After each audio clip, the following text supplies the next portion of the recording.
You mentioned Customato, legendary trainer, and you also mentioned it turned out he really cared about you.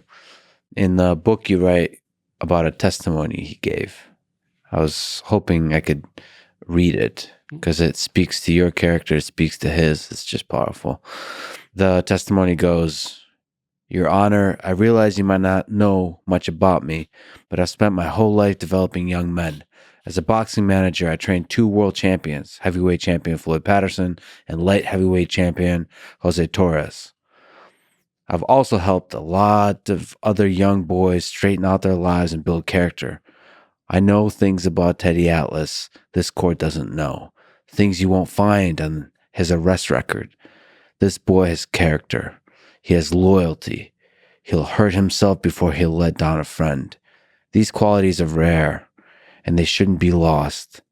He's made mistakes. We've all made mistakes. But I've come to know this boy, and if we lose him, we'll be losing someone who could help a lot of people. Please don't take this young boy's future away.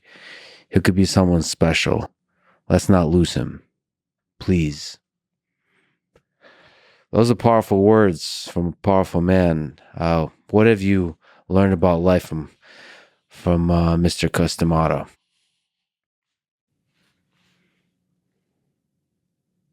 He gave me a quote, and he drilled it into my head. I became his guy, you know. He loved me. I loved him.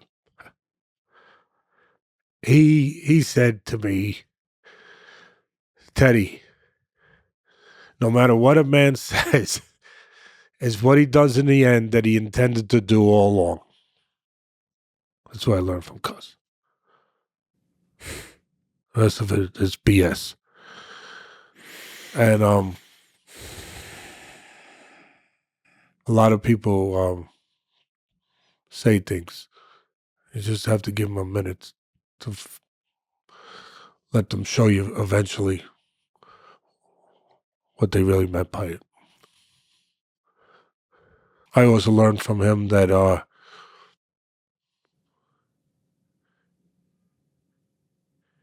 everyone's afraid. Cuz's way of saying it, another great saying, you'll get a kick out of this. Anyone who's in a situation where fear should be prevalent, where fear is actually necessary to survive the situation, anyone who says that they're not afraid, they're one of 2 things. They're either a liar or they should go to a doctor, find out what the frick's wrong with them. He was right about that.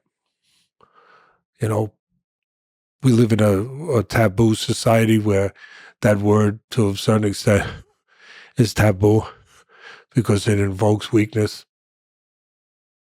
You know, we are just layers of what we saw and learned since we were kids. We all are. We're products of those layers. I learned that on my own through some help. At the end of the day, you know, fear, people will find their way of avoiding that term. So they use the word anxiety. They use the word, butterflies, apprehension, a million different words. I find all those other words to be cousins of fear. And fear causes a lot of things in life. It causes a lot of problems. And it also solves a lot of problems. Without it, we couldn't be great. If we are great, if we ever have a chance to be great, or at least to aspire to be great. How does fear connect to greatness? That's a profound statement. Without fear, we wouldn't be able to be great. Yeah, you couldn't be great without fear because fear allows you to be brave. The most important word for me in this whole, conversation, right, neighborhood, would be selfishness. It allows you to be, for a moment, less selfish. One of the things I learned, I guess, partly on my own, everyone thinks my greatest teacher was Cus. He was a great teacher, but mentor. My greatest teacher was my father, the one who never talked. And I realized one of the things to be better towards great is if you can submit less than we submit. See, one of the things that I'm afraid of, one of the things I was always quitting in my business, it's kind of not a good thing. Mm-hmm. Every business, I think. Yours is just more clear. Yeah, it hurts more. And True. In the moment, at least. Yeah, in the moment. You're right, 100%, because some things hurt for a long time afterwards. And something like regret. Regret is the worst thing in the world because it's a solitary sentence. And man, oh man. That's a powerful phrase. Regret is a solitary sentence. So oh boy, you're full of good lines. It wasn't easy to accumulate them. Yeah. It was a little bit hurtful.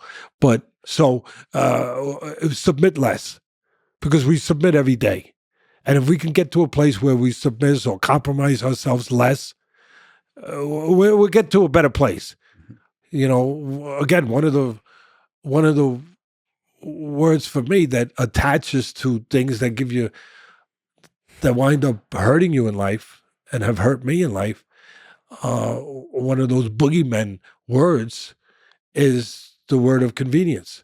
That's attached to everything. People disappoint you not because they want to disappoint you or let you down or betray you because they want to betray you. They do it because it's more convenient to do than the other thing.